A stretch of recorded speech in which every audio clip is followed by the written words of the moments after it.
So I think we could maybe officially get started. Welcome, everybody. Thanks for attending. I'm going to put myself on the stage and I'll bring my compatriots up in a second. My name is Ryan. I'm calling in from Newfoundland, Labrador in Canada, where I'm a PhD candidate and an assistant professor. We're here today to discuss reviewing, or to reviewing, really. We can make that the verb. And the idea of these sessions is to sort of open up one of the important aspects of our labor, one of the important aspects of our industry, this effort of reviewing each other's work. It's one of the key parts, perhaps, of what might be called the hidden curricula, the stuff that we don't usually teach or talk about. How do we do this well? What does it look like? What is the reviewing system? How does it work? How should it work, etc.?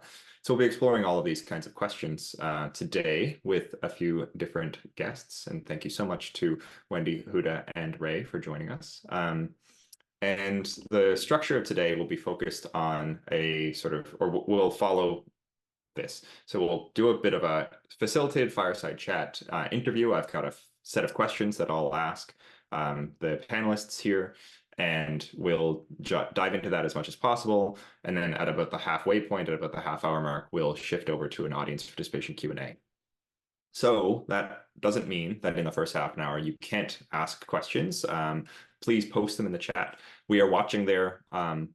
Folks actually in these sessions, folks typically end up having quite a rich discussion in the chat, and I'm indicating over here where I'm watching the chat window.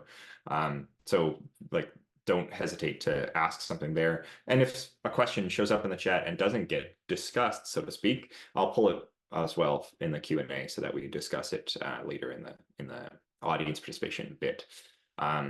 So without further ado, I've asked my panelists, my interviewees, so to speak, to introduce themselves, and I'm going to go in a bit of a sequence. So let's pin you folks up here. And where did you go, Houda? There you are. So welcome to the stage, you three. And I'm just going to go across the line. And again, what I'm asking you right now is to do a brief introduction, tell us where you are in the world, and to tell us in the same moment what the best review you've ever experienced or you've ever received was. And I'm going to start with you, Ray, if that's okay. You're right next to me this way. Okay, thank you, Ryan. Hello, everyone. Good evening. The fact that I've said good evening suggests that I'm coming from another hemisphere than many other people. So I'm speaking to you from Melbourne, Australia. I'm a Professor Emeritus in Systems from the Open University in the UK, where I've been for 30 years or so. But at the moment, I'm spending more time in this part of the world, although I'm about to return to the Northern Hemisphere for a while. Well, the question of what is my best review? I mean, I've had so many items of work reviewed in various forms or fashions that I'm not sure I could highlight a single one. I think what I would say is that any review that I get in which the reviewers display epistemological awareness that is consistent with my own, I judge to be a great success. I am coming from the morning in London, where I am a senior lecturer in cognitive psychology, and I look at creativity, serendipity, and possibility, which makes me sound a lot more positive than I think I am. I have two, I was thinking about this, the two good reviews. So actually I had a really, really good review recently, which was, and in fact, I've had this quite often. I do a lot of quantitative research where somebody had gone through my data and very sympathetically said, actually, I think your life would be a lot easier if you did the analysis like this. And had done that, and it felt like it was a collaboration. We came out of it, and she was absolutely right. And it wasn't done in a critical way; it was done in a supported and scaffolding way. So I think that's the best one recently. But also my very first paper was had a lovely review, very detailed, careful review. And later in a conference, I met the person that reviewed it. And that person is now my closest collaborator, and I'm godparent to his children. So, and he just said, I loved your paper and the reviewing it, and we clicked from that perspective. So I think that was probably my best review because it was my first paper, and then it led to the strongest research collaboration that I have. So yes. My name is Houda Khayame. I am currently speaking with you from Milton Keynes in England, where I am close here to my university. It's the Open University. I usually present myself, I started speaking of myself as a systems practitioner in international development.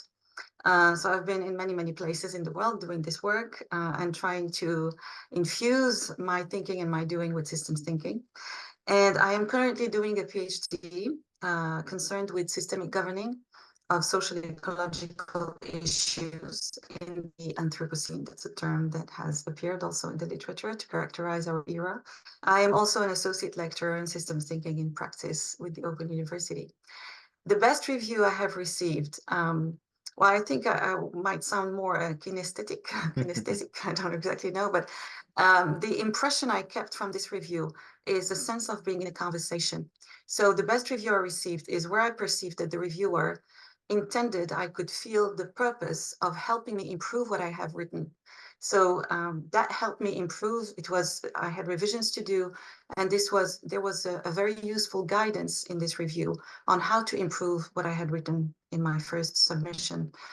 The worst review I have received was, well, similarly, I think there is some sensitivity here. I felt a reviewer challenged in their tradition of epistemology. And this was clearly apparent in the review. And I felt like a closed road, like something you're not passing. This is not this is not the place for you. This is not the space for what you're proposing. This was it took me some time to recover, but I think it's fine now. I had a review once where somebody said, "This reads like the convenient side of the of a truth table." It's just like, oh, you're so callous. So that's an interesting topic. I wonder, I'm going to go back in the other direction. Wendy, do you have like a most memorable sort of critical or poor quality review, if you want to comment on either of those directions? Do you have you ever had one? Yeah.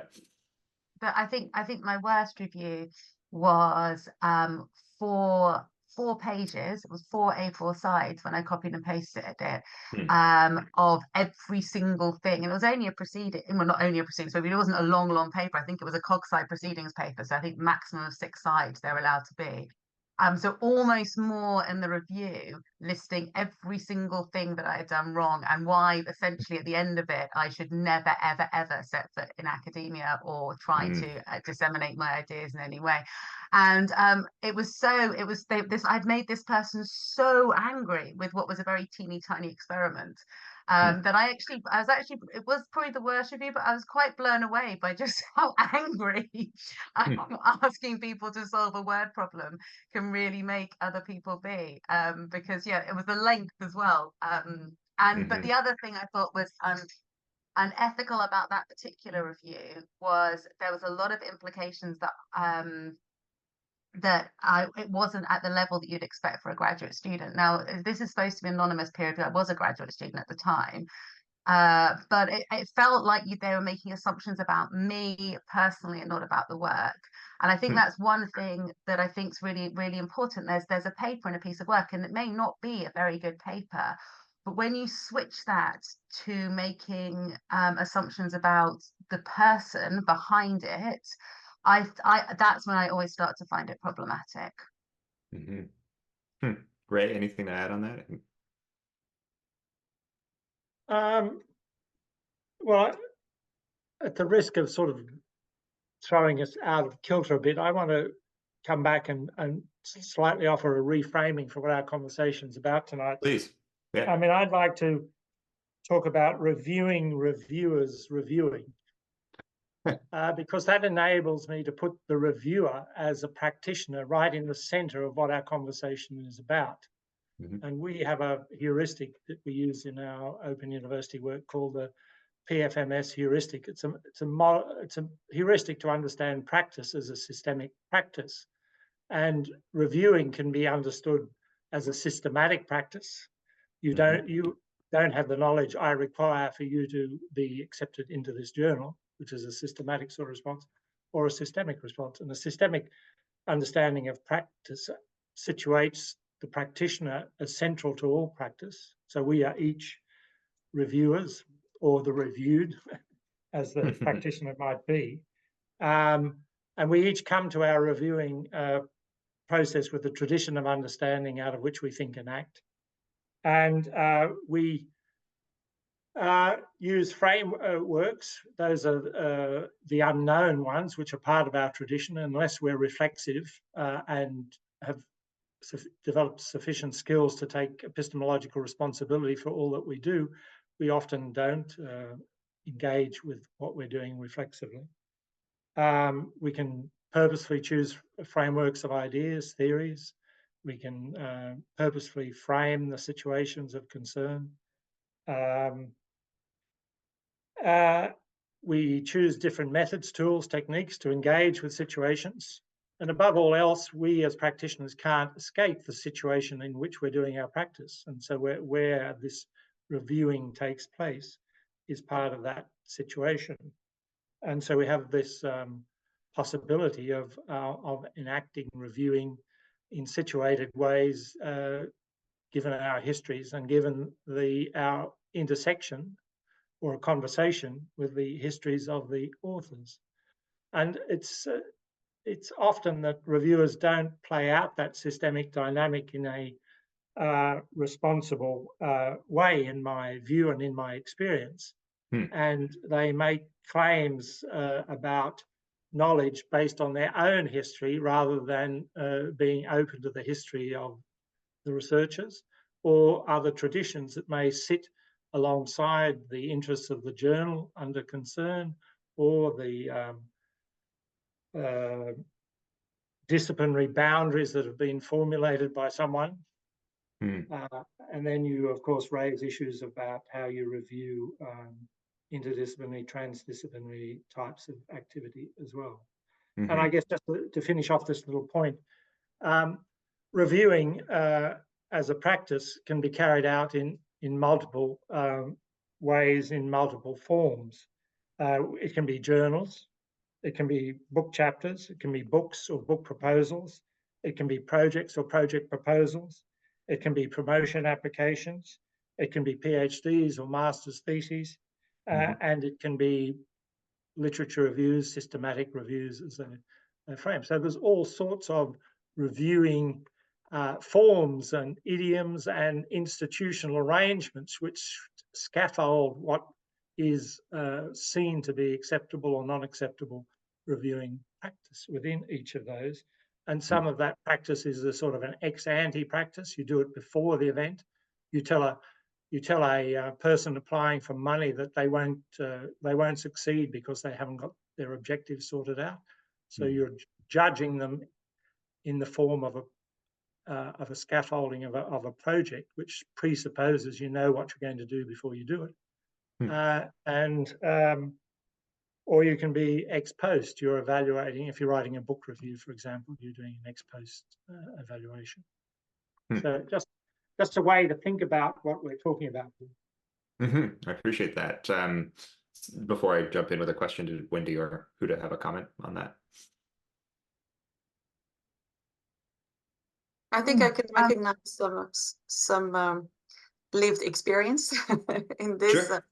Yes, I think, yeah, as Ray has framed it. What resonated is a thought I had yesterday when I was thinking a little bit about our conversation today, is that as a reviewer and reviewers reviewing, I remember having it depends. We can shift from a very, as you said, Ray, a scaffolding that is quite fixed and rigid about how we should review, from the editors, from the journal, to a complete blank page and being very creative, and then being responsible of how we are reviewing, being informed from our own traditions of understanding and epistemologies. In the situations where the review is, and we have almost, I had this a template to fill in with different categories and what is required. And I've always, often questioned about, but this is perpetuating a paradigm of a closed system in this area of academic knowledge. Because the question is about how does this make sense to practitioners in our academic sphere or our academic domain. And when I was reviewing, my concern and my purpose was, how can we open this and make it accessible to people who would like to get into this community of practice, who would like to have conversation across boundaries of academic disciplines or academic domains. And I felt that this was still, this is still a question to me. I didn't find an answer to this, but I think it relates to, perhaps illustrates what Ray was explaining. Right, right. So there's a fascinating tension here that we're exposing, which is, we're talking about, when we talked about best and worst reviews, we heard about gatekeeping as being like a problem, and care and developing friendship as being some of the things that we gain from really high quality reviews. And now we're getting into sort of how to build bridges across maybe different disciplines, and how to engage responsibly across disciplines. And at the same time, I think it's so easy to have that gatekeeping that we don't want when we come at a review from a different discipline, right? Am I making sense? So, you know, you come at a topic, you come at a paper that you're looking at as a reviewer, and you're from a different world. And because you see the world that you're reviewing completely differently, you shut it down, right? And so just a bit of context, you know, Ray's given a lot of thought to systemic practice and learning systems. Wendy, you're a possibility and serendipity researcher. Houda, you're a transdisciplinarian by like identity. Like, we've got an interesting mix of minds here. So I'm wondering if we can shed some light on that tension between how you review across boundaries without shutting things down, and how you engage responsibly. So Wendy, I haven't asked you to speak for a moment. Do you have any comment on any of that? Yeah, and it's a problem. So I publish in philosophy journals, anthropology journals, and psychology journals. So I mainly identify as a psychologist, but I have really close collaborations with anthropologists and philosophers, and also possibility studies and society. That is one of the editors of that. We are a interdisciplinary, not a transdisciplinary, an interdisciplinary journal, and it is a problem. So certainly, the sort of training that I have on what constitutes research rigor doesn't map across to anthropological studies that may have different ideas of what constitutes a level of rigor. Similarly, my theoretical work, when I work with philosophers, they just laugh at me because it doesn't have the same sort of logical rigor that they're trained in employing. So, and what I think happens is we come up with compromises that maybe people don't feel comfortable with, and I don't know what the answer is to this. I play a game when I'm editing. I suspect, or I select reviewers that I know will, and there is something about this. I select reviewers that I know will be sympathetic to the epistemological position. But the other thing is, I think sitting at the center of several disciplines is that there's a lot of skills that are required, that each discipline requires different skills. And then the reviewing process assesses almost like the display of those skills. And again, that then becomes a question for what do you do with sort of bumpy levels of skills, and how do you navigate that? I mean, I'd love to hear other people's thoughts on that. One thing I did want to say just to Ray about the temporal position of reviewing. One of the things that I find really interesting at the moment is the rise of registered reports. So you talked about reviewing before and after. Registered reports, I don't know if people are aware of these, but they're becoming, you create your introduction and your method, and you send it for reviewing then before you do any data collection. And so the review comes in and looks at the way that your method's being unfolding. It can happen and looks at the actual study design before you do any data collection, before you move into that. So then the review is in the middle, if you like, looking and changing. So I think that's also an interesting movement forward as well. So that's two things. There you go. I've gone backwards and forwards on that. Sorry. Ray, Houda, anything? What came to my mind in this conversation is also this, Ray might recognize it also. I was thinking also yesterday, I had a lot of thinking last night, I mean, before thinking of our conversation today, is framing reviewing as a systemic co-inquiry. In that sense,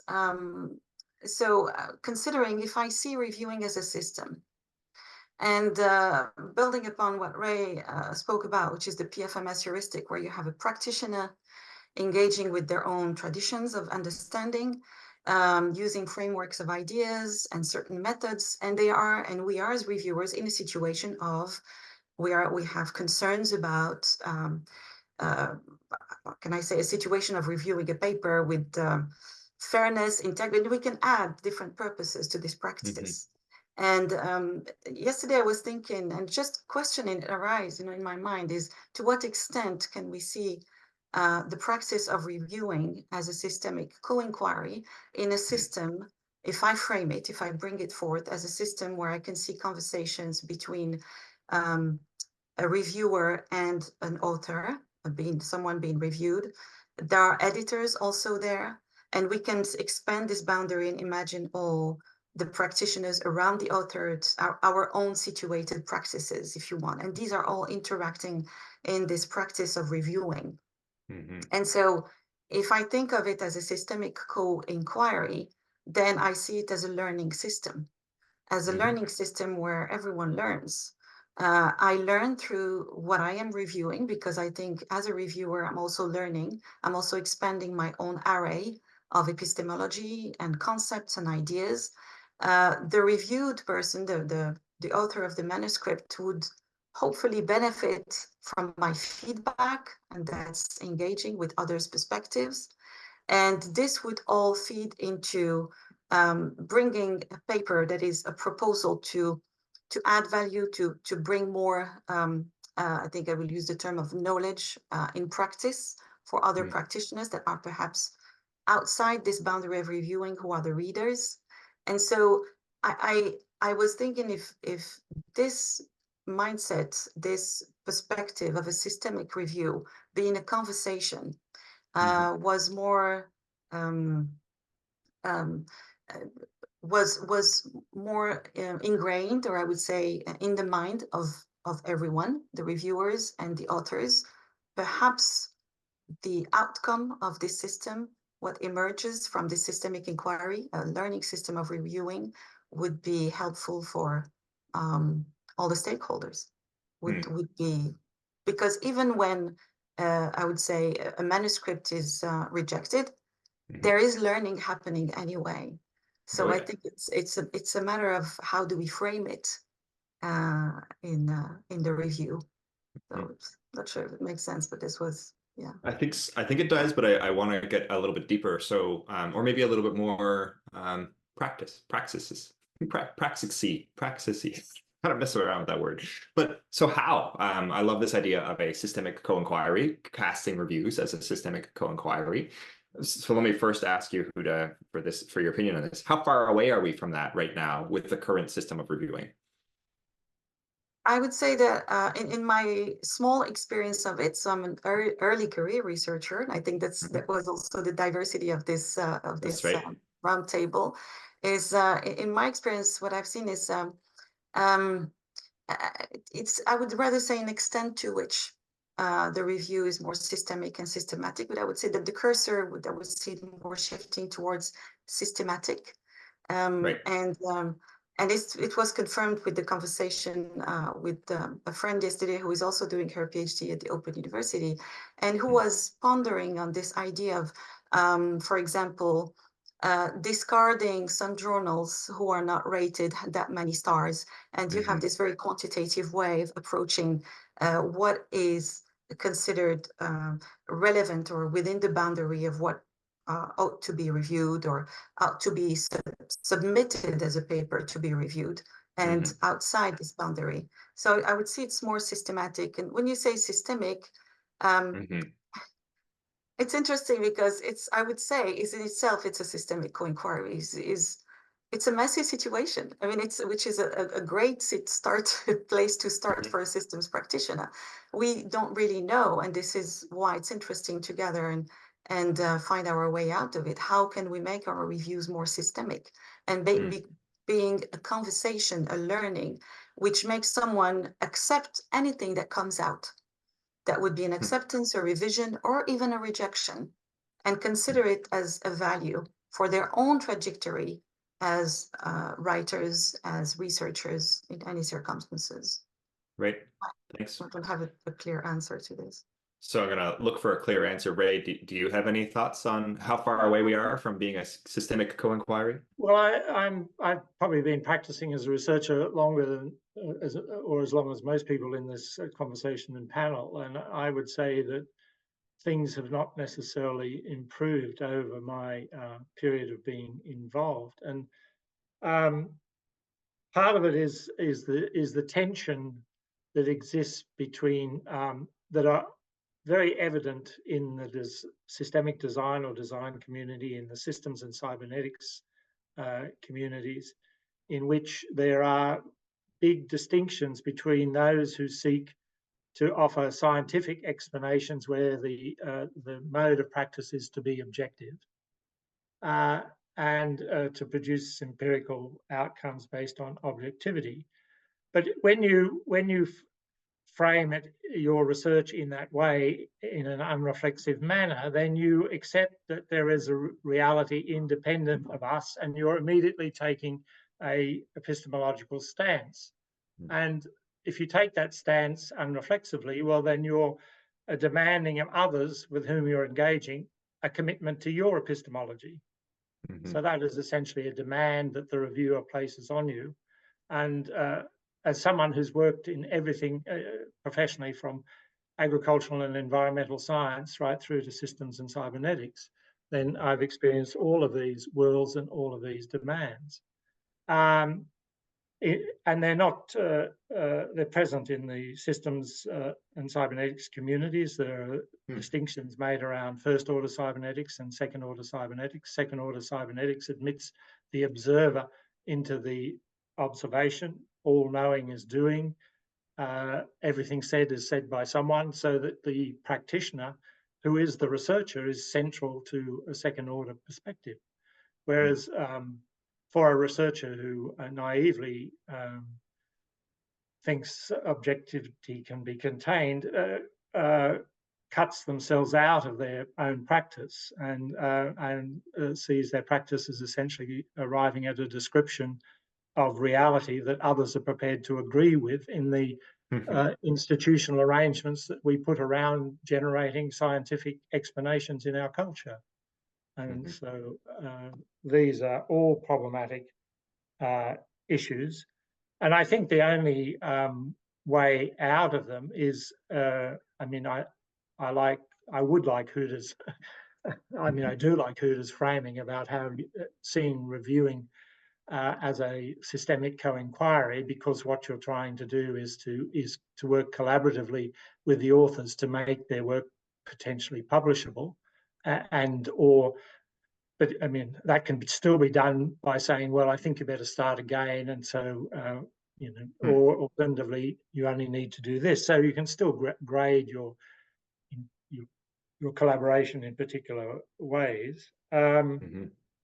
But I think editors should be much more, and journal publishers should be much more open to this. And I, speaking wearing my hat as president of the International Federation for Systems Research, we've written about this in our Agenda 24 essay in Systems Research and Behavioral Science, where we're arguing that not enough editors and not enough reviewers take this into account and take responsibility for setting up the reviewing process so that people will be transparent about their own commitments and therefore how they go about making their judgments in relation to a particular paper.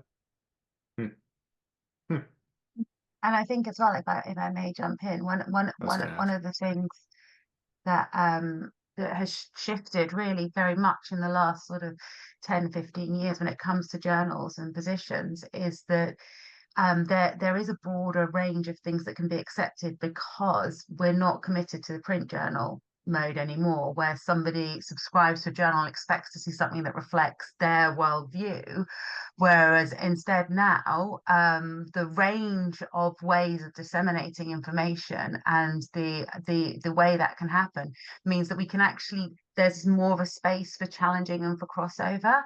And people will now find things to read, not based on, there's very few people now I know who go, right, oh, the latest edition of Cognition's out, right, I'm going to make sure that I pick that up and read through that. So instead, actually, the sort of the journal branding becomes a little bit less important. And so in terms of be able to mix these worldviews, I think that's actually a really useful and positive aspect and movement forward, which would then support the sort of the outlook that people are looking for.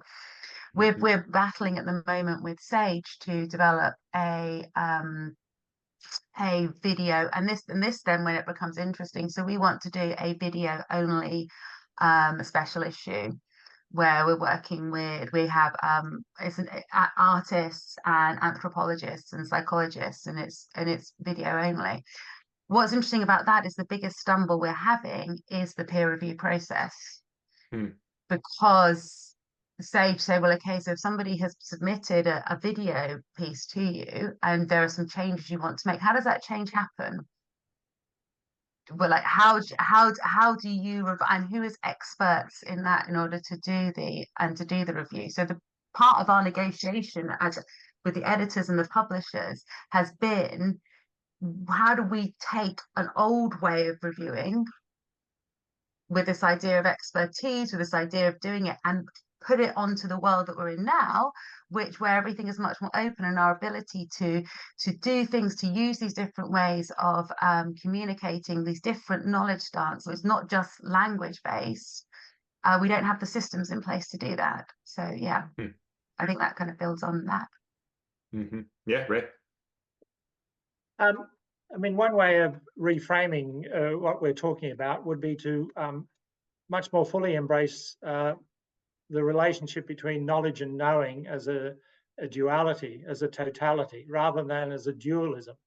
I mean, a dualism is a self-negating pair. And so if you think about knowledge and knowing, and the practice of knowing as the central activity which we as practitioners, researchers, reviewers engage in, then it's only when those acts of knowing become reified for particular moments of time that knowledge can be said to exist. But of course, if you're a practitioner, a researcher, you constantly want to be undoing reifications because you want new ways of knowing. And if as a reviewer you ask yourself the question, in this particular piece of work, or in this particular project, or this particular chapter, how have the authors engaged in acts of knowing such that they can give claim to the reification of these ideas? So the primary focus shifts from knowledge production to knowing enactment. And if you move it that way, then I think you start to get, because that invites then scientists and all forms of researchers to take responsibility for their own practice and for their own reflexivity. So I'm thinking about, yeah, I'm still stuck on sort of how to put this stuff into practice. So I'm hearing some things on acting more reflexively. Ray, you also had some comments about editors and publishers, sort of setting up the system. If I recall correctly, you said something about that. I'm wondering, Wendy or Houda, do you have any other ideas on how exactly to sort of act in order to bring us closer to a better system, so to speak? I think building again on the idea of first and second order thinking and reflexivity. Perhaps what I'm just brainstorming here, and just what comes to me is creating the conditions for second order thinking and reflexivity to emerge as a practice and to be appreciated. And there is an organizing questions that we know about, that I test with my students oftentimes, is what do we do when we do what we do? So let's imagine editors inviting them to answer the question is, what do you do when you require these criteria for a manuscript or a paper to be published? And sometimes it's not an easy, it can be a tricky question to answer. And beyond that, also asking, why do you do this? And why do you do it this way? So I think perhaps a starting point or a starting moment would be to discuss or have a conversation about purpose. And we're getting even higher, we're climbing, moving levels of abstractions and thinking about, all right, so there is this journal.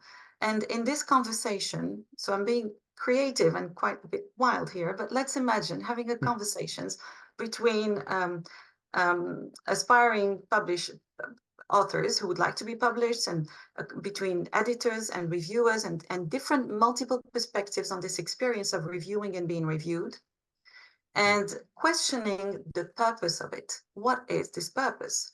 Are we creating knowledge? Are we helping researchers and practitioners of knowing to share and communicate what they know with others, to evolve in their trajectories of practice? What are we really looking for? And perhaps starting with this question of, what do we do when we do this? And what kind of purpose can we perhaps agree to pursue collectively? I think the discussion conversations about purpose, in my view, are often skipped. And like there is an assumption that we know, and we agree that we know what publishing is about and what the purpose of publishing is about. And in my view, it's not that clear. And perhaps starting with this can help initiate a trajectory and a process towards formulating a system of interest, formulating a learning system, and considering the act of reviewing and those who are reviewed being part of it in this system as a continuous conversation. And purpose can be rediscussed again. In a systemic co-inquiry, a fundamental tenet is to engage with multiple perspectives. That's part of a systemic co-inquiry. And so perhaps I'm really thinking about currently what I see when I am invited to review a paper, a manuscript. I see isolated polls. I receive an email from someone I've never met, I don't know, who sends me a form with the different points I have to fill in. And there is this poor author who is anxious about their paper being reviewed, which is just in itself, just submitting a paper for review is a quite tense, it's a quite challenging moment. Vulnerable. And here, what comes to my mind is something I loved about system in a book that Ray published, is also thinking about what Ray called an apartheid of the emotions. We are practitioners and we are holistic beings. So we are not just, often I put like my hands around my head, and are we just this part of our bodies, or are we a whole human body? So if we just focus on what happens in our brains, it becomes quite dry, and we can select and we can cut. But if we link it with an embodied human and humane relationship among all those actors in this systemic co-inquiry of reviewing, perhaps there can be some starting conditions to make it more systemic, to benefit all the stakeholders with this accommodation of different worldviews. I like the term accommodation, which Peter Checkland has coined in soft systems methodology, rather than consensus. Consensus can happen, but it's quite difficult to. It's not often that we can reach a consensus, especially when you have many, many people around the table. So I like the idea of accommodation. And often when I try to summarize it is, you might not agree with me, you might not agree to contribute to do something, but you might agree to let this thing happen. It's fine with you.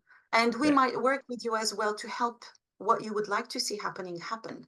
And so I think this is this kind of connections that in my view, I see little of it in the current setup of reviewing systems, if we can call them this way. So this is making me think about sort of all of the mechanisms and components of the review process and how we could really expose and rethink a lot of them. You mentioned the form and the sort of like way and the interface given for reviewing really sort of constrains possibility for sometimes practicing a lot of the things that we're talking about here.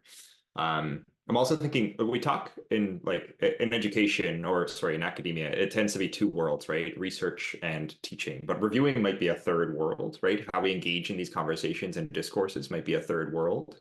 And we tend to have a research agenda or everybody has a kind of research statement. We sometimes have teaching philosophies, but I've never heard of a reviewing philosophy.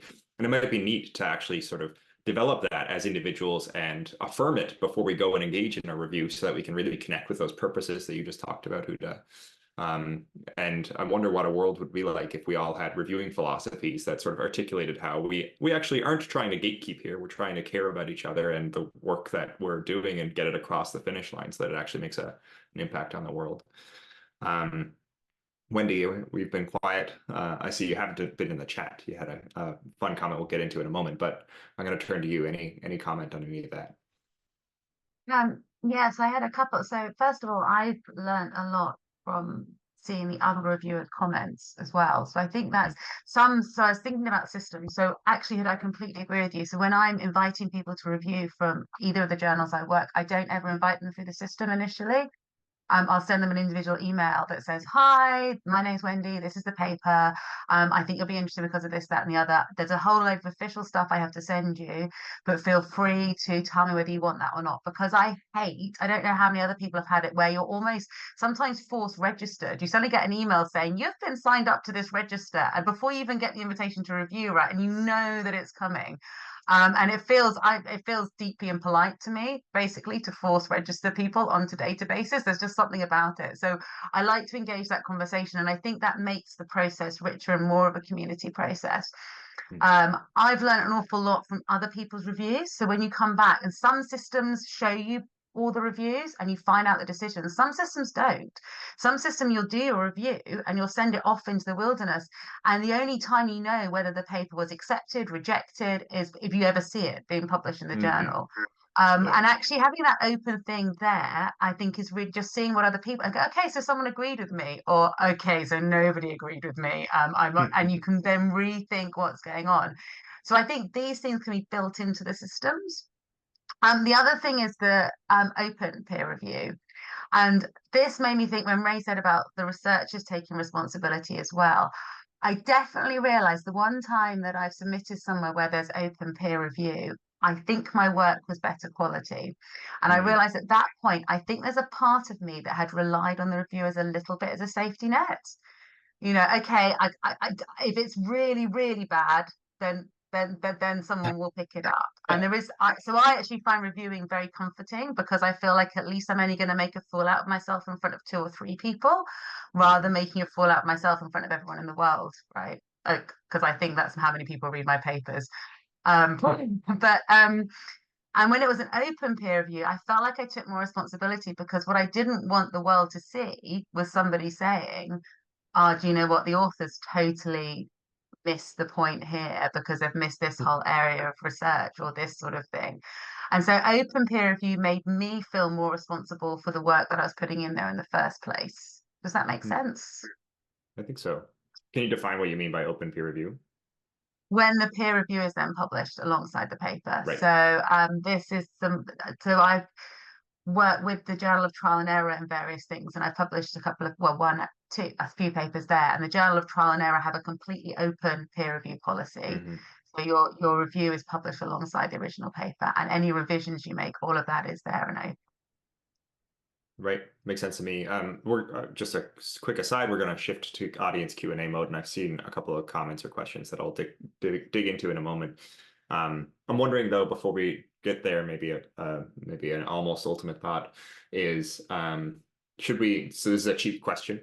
Does the anonymized nature of most peer review systems sort of break down all this stuff? Should we get rid of anonymized reviewing, or would that cause more problems? Well, I can respond to that. I would never keep my name. I mean, always take responsibility for what I have to say, and so I don't believe in anonymized reviewing, really. But you can run into problems because you can encounter papers in which one's whole lifetime of work has been in the same domain, and they've never ever sort of cited your work Right. and other things, and so it really becomes the question of how are you being sour grapes if you're not cited, or do you merely say, well, these people haven't reviewed the relevant field of literature? So these Right. are often sustained by artificial boundaries and other things. If I know you want to move to questions, but No, please.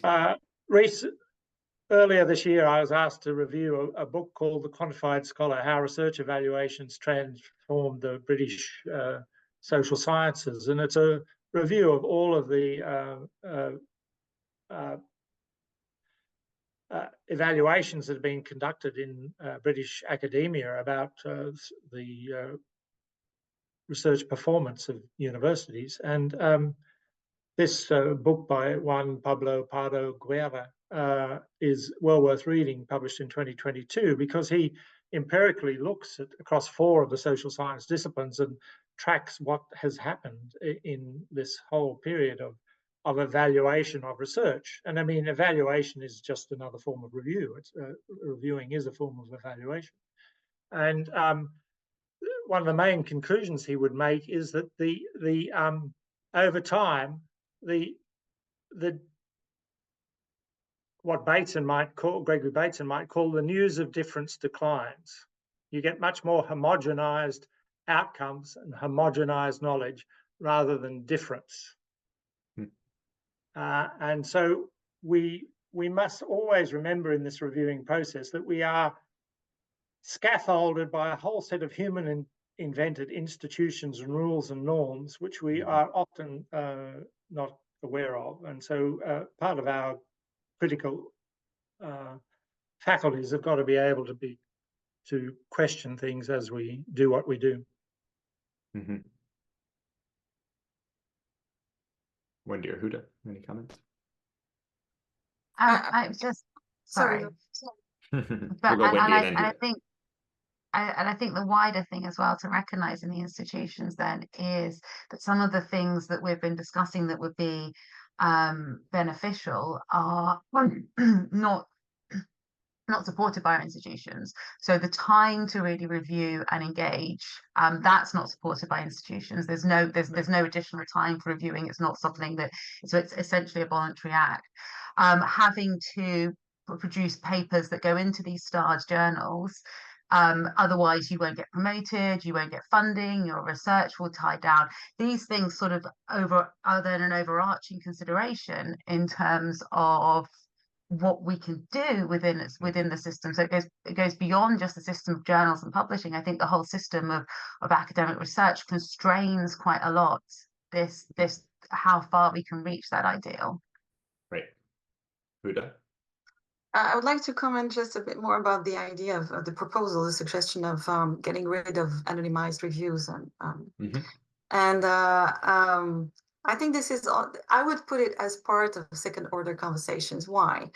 Because I think the world of review, and if I think of review as an area of practice, it's imbued with also social norms and cultural values. And if I think of myself coming in this practice as a practitioner of reviewing, as a PhD candidate, not having yet this title of DR in front of my name, how would it be perceived, appreciated, valued by someone being reviewed who is perhaps like Ray, or someone who is, has a whole career, or has, how would it be valued? So that's, to me, perhaps part also of the conversations we can have in this hierarchy of expertise and competency, and this sanctioning of an expertise and competency with an academic title that must be there before you might be enabled. Whereas, well, I'm not speaking of myself necessarily, and I think Ray can speak, perhaps as a PhD candidate, I would pay more attention. I would really kind of make sure, because I have this lower confidence in myself as a reviewer, I would put more effort. I will make sure it's a big term, but I would just have an intention and a purpose of being thorough, of being helpful, of myself bringing evidence to support my claims when I make a comment on the manuscript I'm reviewing. So this might be of a good quality, but perhaps this blind spot or this already prejudice or view of people who are not on the other side of this line of PhD as being recognized and legitimate reviewers I don't know. It's just a question I have. But if it was not about this, I would also agree not to be anonymized, because I think it helps the conversation to put a face, literally, on who you're speaking with. Absolutely. It totally changes how the culture or the social elements of the reviewing process. And I like Ray, I try to insert I try to make it, when I review, possible to discover who I am. I try not to make it obvious right out the gate, but if somebody wants to figure it out, then I forget how I did it before. I included a comment or something where I referenced like something that somebody could find. And in that particular case, it was funny. I had suggested a new idea built on what that author had put into their paper, and it was kind of a radical difference from what they were saying. But I was suggesting that they had a neat concept, but they could take it much further if they rethought about it in a different way. And interestingly, that person looked me up, found me later, wrote me and said, "Hey, I really liked your idea. Thank you so much, because I built it out into a new thing and followed your direction, and sort of I'm trying it over here." And I wonder if my own willingness to try to expose myself was part of why they trusted my insight there and followed through with it. There's something about the anonymity that really sort of breaks down the care and the prevents the gatekeeping maybe that we talked about at the beginning. So with that, we are going to shift over for a little while, at least noting the time, to an audience Q&A. I did notice a question earlier from Epe about how a review is different from a critique as practiced by design in design. Wondering if anybody in our panel has an opinion on the difference between a review and a sort of designerly critique. Not sure if yeah, I'll just leave it there. Any opinions on that?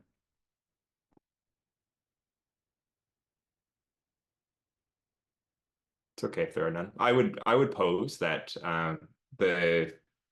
perhaps in the critiques that I've seen, and I only spent a little bit of time in an art and design school, but in the critiques that I've seen, critiques are sort of built to question, right? So they're inspired from an art world, from art critique, and critiques are designed to deliberately sort of break down a work.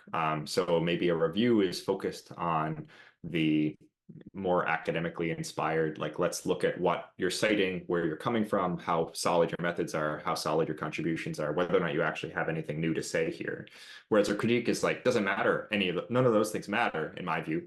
Critique is just sort of like, let's ask as many questions as possible, let's break down the work as much as possible. And because it's an artwork, it's not not supposed to be necessarily based on a set of evidence and a set of methodologies that are validated or whatever.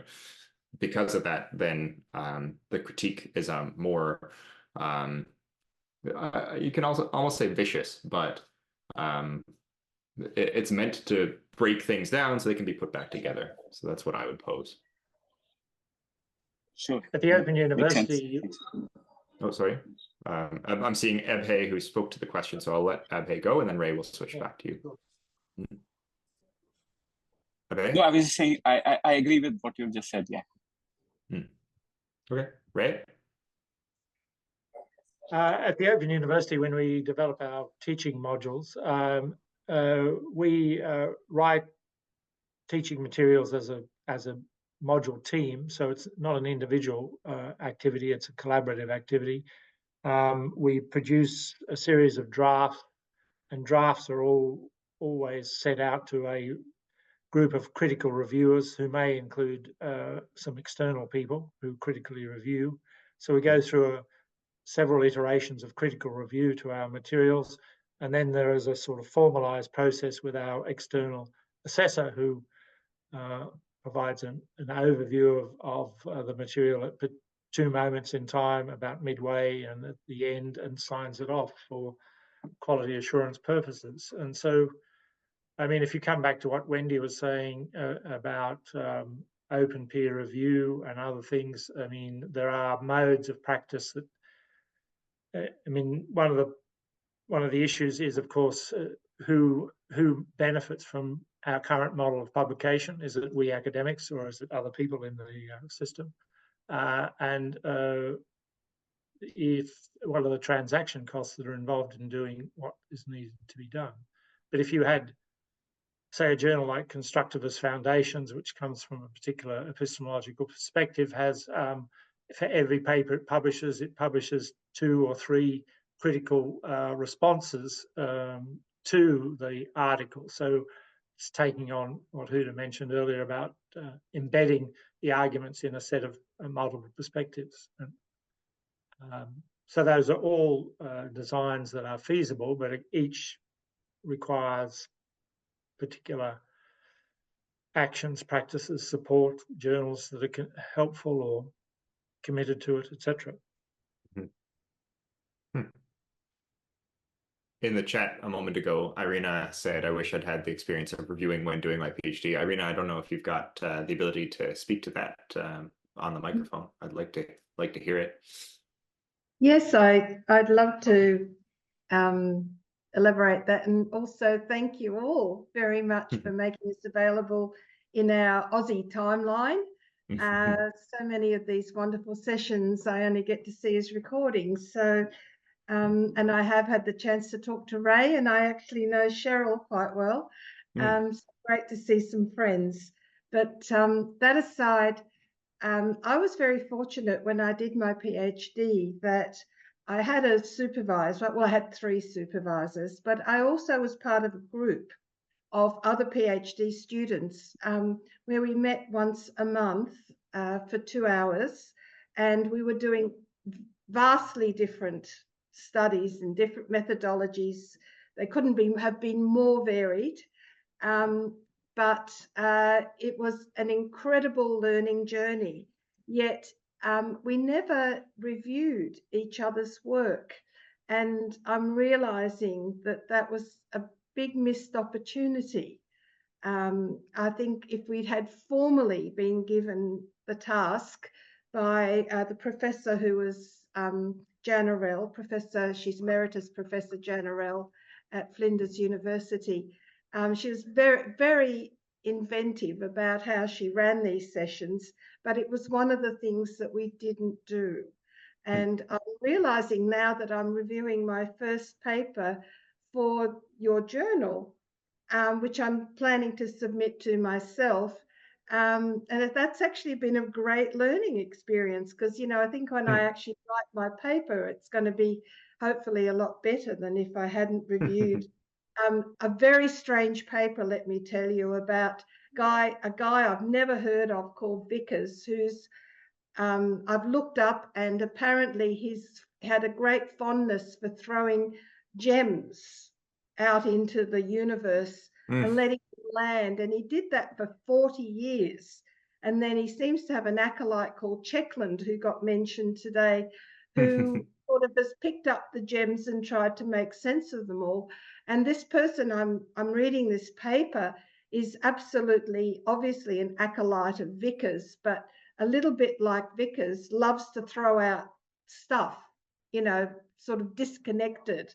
And I don't know, haven't got a clue, and I've talked to Cheryl about this, how the hell do I review this when, I mean, on the one hand, you know, he's opened up this whole area of Vickers' work and Checkland's work and all of this stuff for me, which is, I think, a benefit. I think we don't sell the benefits of reviewing. I guess that's what I'm getting at, is I think if I'd had the opportunity to review other people's work while I was when I was doing my own PhD, I think, yeah, but there's also the benefits to the reviewer, and I don't think we talk about that enough. Thank you. Yeah, absolutely. So we heard yesterday some of the similar themes about how it's a way of giving back, and there was that theme of sort of like it's a labor of love, reviewing is something that, you know, we know we need to do in order to keep this system going. But I think there's also a lot to be said about how much we learn and how much we gain from participating. With that said, I know that we're past the hour. I know that some people have to run, so I will stick around for a few minutes so we can keep chatting if we want. But I want to just formally say thank you to Ray, to Wendy, to Houda for your participation today, to the audience for showing up and attending, and a very loud, but not too loud because we're all on microphones, we blow each other's eardrums, celebration of Cheryl and how she's able to pull these things together so seemingly effortlessly. So thanks so much to Cheryl, and she'll see that. So when she reviews this and edits, she'll review this conversation I'm reviewing and post it for perpetuity on something like YouTube. So with that, thank you all. Ray, yeah. Thanks, Ryan. I just for hosting us, and good luck, everyone. Nice to meet you all. And so, au revoir. Thank you, everyone. Thank you very much, Ryan and Cheryl, and all of you. It was a pleasure having this conversation with you. Thank you.